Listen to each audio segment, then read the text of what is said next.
नमस्कार प्यारे छात्रों, आपका स्वागत है आपके अपने प्यारे से YouTube चैनल टीएस के पाठशाला में।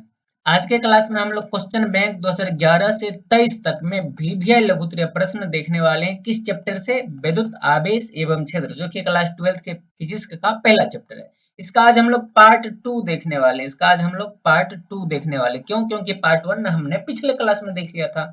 पार्ट 1 में हमने क्वेश्चन बैंक से 2011 से 23 तक में विद्युत आवेश एवं क्षेत्र से पूछे गए कुछ लघुत्तरीय प्रश्न को देखा था। आज हम लोग उसी का पार्ट 2 देखेंगे। यानी आज के क्लास में हम लोग इस चैप्टर से कुछ ऐसे प्रश्न को देखेंगे, लघुत्तरीय होंगे, जो कि 2011 से 23 के बीच में बिहार बोर्ड ने पूछा है। बिहार बोर्ड ने पूछा है, बिहार बोर्ड के द्वारा पूछे गए प्रश्न को हम लोग देखने वाले, जिसमें हमारा सबसे पहला प्रश्न प्रश्न 7 नंबर दिखता है। 6 प्रश्न को हमने पिछले क्लास में डिस्कस कर लिया था। धारावाही चालक में विद्युत क्षेत्र की तीव्रता एवं समविभवी तल को परिभाषित करें। यानी कि यहाँ पर मुख्य रूप से फोकस कीजिएगा, किसको परिभाषित करने के लिए कह रहा है?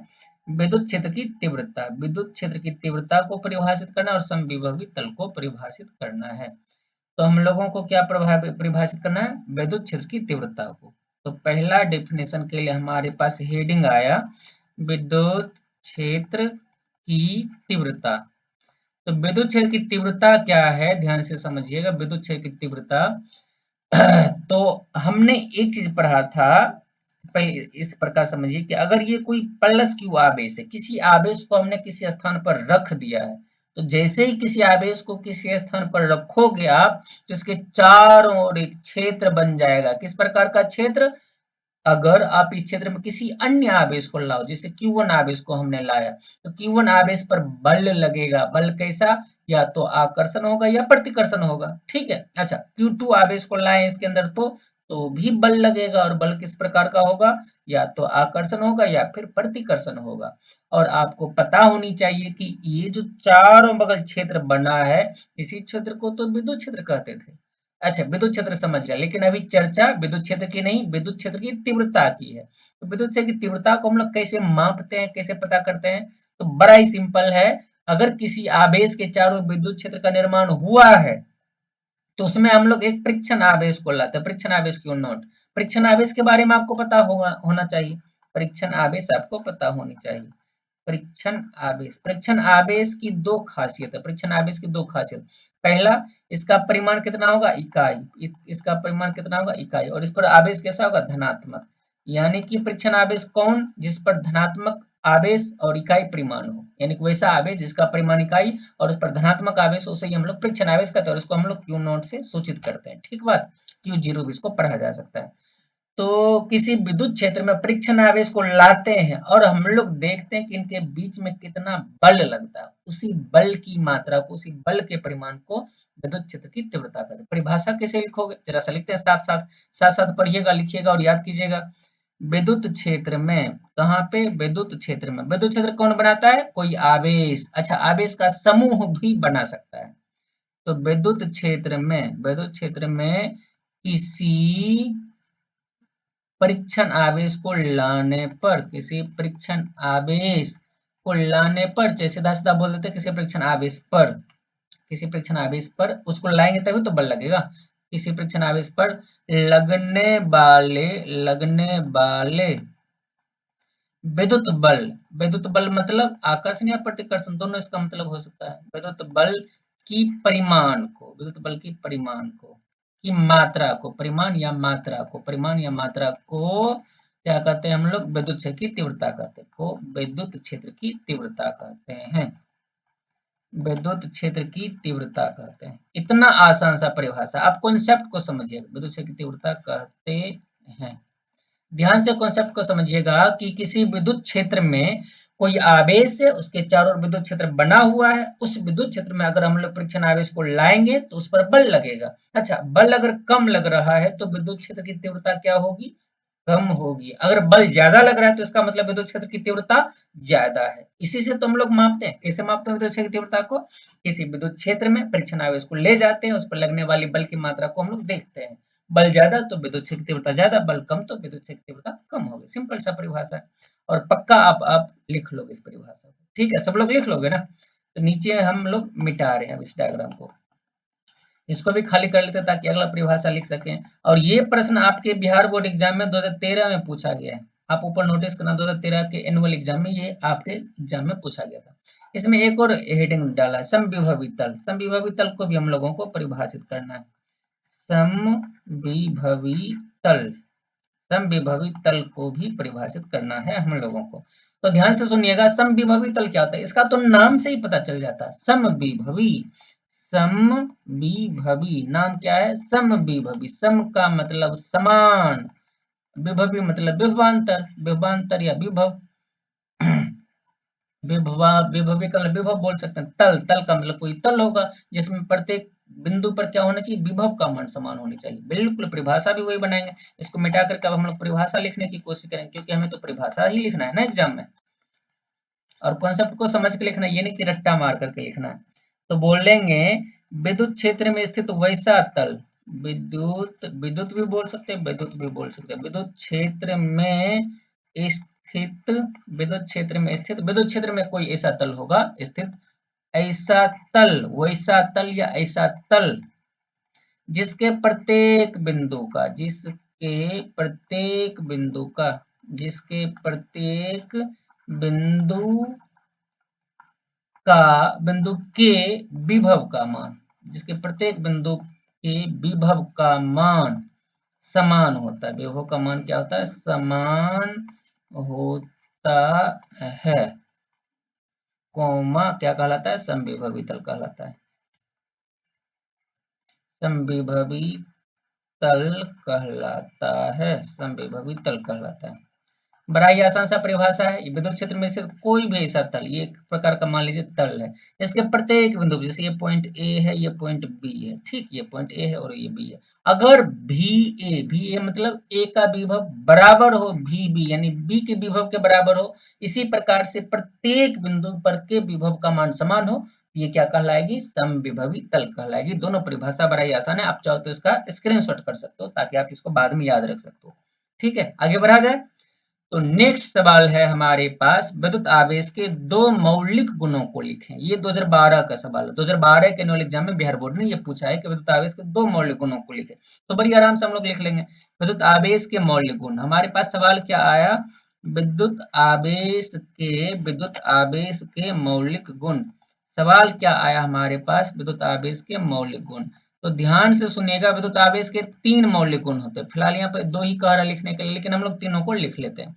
विद्युत आवेश के तीन मौलिक गुण होते हैं। पहला क्या होता है, आवेशों की योज्यता, आवेशों की योज्यता, आवेशों की योज्यता, ये इसका पहला मौलिक गुण हुआ, आवेशों की योज्यता। योज्यता का मतलब ऐड, जोड़ना, ठीक, योग। तो आवेश का जोड़ होता है, इसका मतलब, इसके बारे में हम लोग बाद में डिस्कस करेंगे, फिलहाल केवल नाम लिखना है। दूसरा है आवेशों का क्वांटीकरण, आवेशों का क्वांटीकरण, आवेशों का क्वांटीकरण। ये दो हो गए, आवेशों का योज्यता और आवेशों का क्वांटीकरण। क्वांटीकरण का मतलब क्या हुआ, इसके बारे में हम लोगों ने पढ़ा हुआ है। क्यू बराबर क्या होता था formula, plus minus n into e. ये चीज के बारे में हमने पढ़ा हुआ है, ठीक। फिलहाल लेकिन अभी नाम देखना केवल, तो नाम लिख लेते हैं। और तीसरा था आवेशों का संरक्षण, आवेशों का संरक्षण। ये तीन मौलिक गुण होते हैं किसका, आवेश का। आवेश के तीन मौलिक गुण होता है, आवेशों की योज्यता, आवेशों का क्वांटीकरण, इसको क्वांटमीकरण भी कहा जाता है, और आवेशों का संरक्षण। ठीक, आप इसका स्क्रीनशॉट कर लो ताकि आप इसको अच्छे से याद रखो। आगे फिर से कभी 2012 की जितना एग्जाम में आए तो आप इसको धड़ल्ले से लिख लोगे। ऑब्जेक्टिव में भी आता है कि निम्नलिखित में कौन आवेशों का मौलिक गुण है, निम्नलिखित में कौन आवेशों का मौलिक गुण नहीं है, इसलिए आप इसको बढ़िया से याद रखना। अगले सवाल की तरफ चलते हैं। नेक्स्ट सवाल हमारा 9 नंबर का, विद्युत फ्लक्स को परिभाषित करें, इसके ऐसे मात्र को लिखें। यानी कि हमारे पास सवाल आया है क्या, विद्युत फ्लक्स, विद्युत फ्लक्स को हम लोगों को लिखना है। कोई बात नहीं, लिख लेंगे, बड़ा ही आसान सा। विद्युत फ्लक्स क्या होता है, विद्युत फ्लक्स, तो ध्यान से सुनिएगा, विद्युत फ्लक्स क्या होता है। विद्युत क्षेत्र में अगर इस प्रकार से कोई तल स्थित हो, विद्युत क्षेत्र में अगर इस प्रकार से कोई तल स्थित हो, और इस तल से अगर विद्युत बल रेखा गुजर रहा हो, क्रॉस कर रहा हो, तो हम लोग देखेंगे, गिनती करेंगे कि इस तल से कितने विद्युत बल रेखा लंबवत गुजर रही, इस तल से कितने विद्युत बल रेखा लंबवत गुजर रही है, और उसका हम लोग गिनती कर लेंगे, जैसे 1 2 3 4 5 5 विद्युत बल रेखा गुजर रहा है। कहां से? विद्युत क्षेत्र में स्थित किसी तल से। कहां पर? विद्युत क्षेत्र में स्थित किसी तल से 5 विद्युत बल रेखा गुजर रही है, तो इसका विद्युत फ्लक्स का मान 5 हो गया। नहीं समझे? परिभाषा देखते अपने आप समझ में आएगा। विद्युत क्षेत्र में स्थित किसी तल, विद्युत क्षेत्र में स्थित है कोई तल, ये तो सिंपल सी बात हुई। विद्युत क्षेत्र में स्थित किसी तल, विद्युत क्षेत्र में कोई तल स्थित है। यहां तक तो आप क्लियर होगा। विद्युत क्षेत्र में स्थित किसी तल से लंबवत गुजरने वाली, विद्युत क्षेत्र में स्थित किसी तल से लंबवत गुजरने वाली, लंबवत गुजरने वाली, विद्युत क्षेत्र में स्थित किसी तल से लंबवत गुजरने वाली विद्युत बल रेखाओं की संख्या। विद्युत बल रेखा आपको पता होनी चाहिए।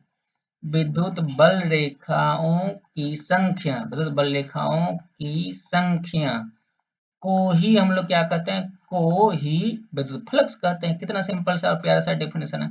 को ही विद्युत फ्लक्स कहते हैं, को ही विद्युत फ्लक्स कहते हैं। इतना सिंपल सा परिभाषा है, आप बड़ी आसानी से इसको याद रख सकते हो। क्या बोला हमने? विद्युत क्षेत्र में स्थित किसी तल से लंबवत गुजरने वाली कुल विद्युत बल रेखाओं की संख्या को ही विद्युत फ्लक्स कहते हैं। कितना सिंपल सा डेफिनेशन था। अब डायग्राम को मिटा करके हम लोग इसका परिभाषा के साथ साथ सूत्र भी देख लेते हैं। इसको सूचित किया था फाई ई से। क्यों? क्योंकि ये विद्युत फ्लक्स है और इसका फॉर्मूला होता है E vector dot DS vector, E vector dot DS vector. ठीक, ये फॉर्मूला भी हमने देख लिया। साथ में इसका ऐसा मात्रक बोला गया पूछने के लिए, 2019 में पूछा गया प्रश्न है, 2019 का ये प्रश्न है। तो मात्रक भी हम लोग लिख लेंगे। मात्रक क्या होगा इसका? मात्रक इसका क्या होगा? तो विद्युत क्षेत्र की तीव्रता का मात्रक न्यूटन बटे कूलम्ब होता है, गुना क्षेत्रफल का तो मीटर स्क्वायर होता है। इसका मात्रक हो गया न्यूटन मीटर स्क्वायर बट्टा कूलम्ब, ये इसका मात्रक हो गया न्यूटन मीटर स्क्वायर बटे कूलम्ब। अच्छा, अगर आपको पता हो तो हम लोग इसको इस प्रकार से भी लिख सकते हैं। ये हमारा आंसर हो गया फिलहाल, न्यूटन मीटर स्क्वायर बटे कूलम्ब इसका आंसर होता है। तो न्यूटन मीटर स्क्वायर बटे कूलम्ब को हम लोग न्यूटन मीटर बटे कूलम्ब गुना मीटर लिख सकते हैं ना, बिल्कुल लिख सकते हैं। और आपको ये भी पता होगा कि न्यूटन मीटर बटे कूलम किसको कहते हैं? हम लोग बोल्ट को कहते हैं, बोल्ट को। ठीक, यानी कि न्यूटन मीटर बटे कूलम की जगह पर हम लोग बोल्ट लिख सकते हैं और मीटर की जगह पर मीटर, तो बोल्ट मीटर ये भी इसका मात्रक हो गए। ठीक, दो मात्रक इसके हो गए। तो अगर ऑब्जेक्टिव प्रश्न में आते हैं कि विद्युत फ्लक्स के मात्रक क्या है, तो ऑप्शन में आपको या तो न्यूटन मीटर स्क्वायर बट्टा कूलम दिखेगा या फिर वोल्ट गुना मीटर दिखेगा। दोनों ऑप्शन सही है, भूलना नहीं है, गड़बड़ाना नहीं है, अच्छे से याद करना है। ठीक, या लिखना एग्जाम में। तो आप इसका भी स्क्रीनशॉट कर लो, ये बड़ा ही वीवीआई प्रश्न है विद्युत फ्लक्स का। ठीक, हमने इसका फॉर्मूला भी देखा, मात्रक भी देखा, परिभाषा भी देखा है। अब हमारा अगला सवाल है 10 नंबर का। मुक्त आकाश की विद्युतशीलता का मात्रक तथा बीम स्तर लिखना है। तो मुक्त आकाश की विद्युतशीलता क्या है? मुक्त आकाश की विद्युतशीलता, उसका संकेत क्या था आपको याद है? उसको हम लोग एप्सिलॉन नोट से सूचित करते थे। इसका मात्रक चाहिए, एप्सिलॉन नोट का मात्रक, एप्सिलॉन नोट का मात्रक चाहिए। अच्छा, एप्सिलॉन नोट आता कहाँ से है? फॉर्मूला में कहाँ से आता है? एफ बराबर, जब हम लोग कूलम का नियम लिखते हैं तो 1/4 पाई, ये एप्सिलॉन नोट यहाँ पर आता है Q1 Q2 upon are square. ये है कूलम के नियम का फॉर्मूला। इसमें हम लोगों को एप्सिलॉन नोट की मात्रक और बीमा चाहिए। तो पहले एप्सिलॉन नोट को इधर ले जाते हैं, एप्सिलॉन नोट को इधर ले जाएंगे, एफ के नीचे में नहीं को तो एक आ सकता है ना बट्टा में। तो एप्सिलॉन नोट को अगर इधर ले गए तो एप्सिलॉन नोट इधर आ जाएगा, और एफ अगर इधर आता है दायां साइड तो ये भी गुना में इधर आके भाग में हो जाएगा। तो 1/, यहाँ पे एफ हो जाएगा। 4 और पाई को हमने इग्नोर किया, 4 और पाई को हम लोग छोड़ रहे हैं, ध्यान से समझिएगा। 4 और पाई को हम लोग छोड़ रहे, क्यों?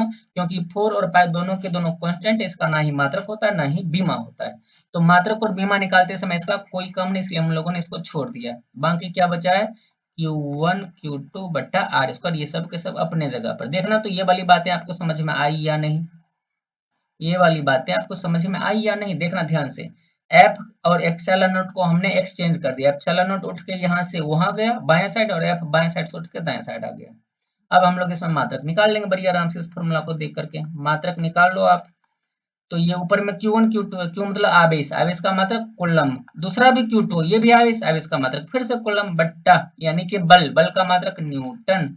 ये है आर स्क्वायर, आर मतलब दूरी, दूरी का स्क्वायर यानी कि मीटर का स्क्वायर, तो मीटर स्क्वायर मतलब कूलम गुना कूलम, कूलम स्क्वायर बट्टा न्यूटन मीटर स्क्वायर। ये हो गया हमारा मात्रक, बिल्कुल यही हमारा आंसर है। तो इस प्रकार से आप मुक्त आकाश की विद्युतशीलता इन एप्सिलॉन नोट का मात्रक निकाल सकते हो। ठीक है, निकाल लोगे ना? अब इसकी बीमा की बारी है, बीमा निकालते हैं। अब इसके बीमा निकालने की बारी है, तो बीमा भी निकाल लेंगे हम लोग बड़ी आसानी से। बीमा बीमा निकालते हैं। ऊपर में है क्या, इसी फॉर्मूला से निकालेंगे बीमा, ध्यान रखिएगा ये फॉर्मूला काफी इंपॉर्टेंट है। बीमा आवेश ऊपर में Q1 Q2, ऊपर में क्या आवेश है Q1 Q2, आवेश का बीमा 80, आवेश का बीमा 80, लेकिन एक और Q2 है तो इसका भी बीमा 80, कोई दिक्कत वाली बात नहीं, 80 80 हो गया।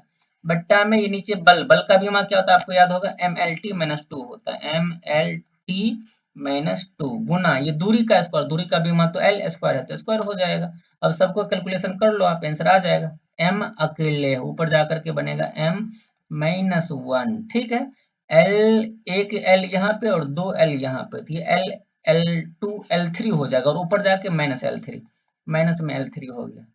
T यहाँ पे -2 नीचे है और T2 ऊपर में है, तो जब ये ऊपर में हो जाएगा T2, ठीक है, T के पावर 2 हो जाएगा, ये जो -2 है ये ऊपर जाके प्लस बन जाएगा, तो टोटल हो जाएगा T4। और बच कौन, अच्छा ऊपर में A2 है, A2 है, तो ये हमारा आंसर हुआ M-1 L-3 T4 A2, ये हमारा हो गया क्या, बीमा। ठीक। अच्छा एक और प्रश्न है इसमें, 2018 का ये प्रश्न, 2018 का एग्जाम थोड़ा सा टफ हुआ था, 18 का ये प्रश्न है। किसी गौसीय पृष्ठ में, किसी गौसीय पृष्ठ में, एक और सवाल हमारे पास है, यहाँ पर बना लेते हैं ऊपर में। किसी गौसीय पृष्ठ में, ध्यान से पढ़िएगा प्रश्न को, किसी गौसीय पृष्ठ में -Q, +2Q और -Q आवेश हैं, पृष्ठ में से परिणामी विद्युत फ्लक्स की गणना करें। अब हमसे विद्युत फ्लक्स पूछा गया और पृष्ठ कौन सा है, गौसीय पृष्ठ है, तो इस प्रकार के प्रश्न को हम लोग गॉस के प्रमेय से सॉल्व करते हैं। और गॉस का प्रमेय कहता क्या है, गॉस का प्रमेय कहता है किसी भी बंद पृष्ठ से गुजरने वाले कुल फ्लक्स का मान यानी फाई ई बराबर उसमें उपस्थित कुल आवेश यानी क्यू का 1/ε0 गुना होता है, ये था गॉस का प्रमेय। ठीक, फाई ई बराबर क्यू गुना 1/ε0। तो इसमें अगर आप ध्यान दोगे इस प्रश्न में, तो कुल आवेश का मान कितना है, तो -Q +2Q -Q, तो इसमें जो कुल आवेश है यानी Q का मान देखोगे आप, तो -Q +2Q और ये फिर से -Q और सबको मिला करके कितने हो जाएंगे, 0 हो जाएंगे, यानी कुल आवेश 0, तो इसलिए फाई ई बराबर 0 गुना 1/ε0, ये भी हो जाएगा 0 और ये हमारा हो गया दूसरा प्रश्न का आंसर। तो दूसरे प्रश्न का आंसर कितना आ जाएगा, 0, जिसको हमने गॉस के प्रमेय से बनाया हुआ है। तो ये 10 प्रश्न आज के क्लास में हमारे थे, जो कि 10 नंबर का था। 10 प्रश्न नहीं, आज के क्लास में हमने 2-3 प्रश्न को ही सॉल्व किया है, लेकिन धीरे धीरे बड़े आराम से किया है। आगे आने वाले क्लास में इसी प्रकार से बाकी सब्जेक्ट का भी क्वेश्चन बैंक का आपको सोल्यूशन मिलेगा। तो हमारे चैनल को सब्सक्राइब कर लीजिएगा। और अगर आप क्लास 10th या 12th में, अगर आप क्लास 10th या 12th में बोर्ड एग्जाम की तैयारी कर रहे हैं और आपको किसी भी सब्जेक्ट में कोई दिक्कत या परेशानी आ रही है, तो हमसे हेल्प मांगिए, हम लोग जरूर आपकी मदद करेंगे। और इस वीडियो को यहाँ तक देखने के लिए, पूरा देखने के लिए आप सबका तहे दिल से बहुत बहुत धन्यवाद। मिलते हैं अगले वीडियो में, तब तक के लिए धन्यवाद।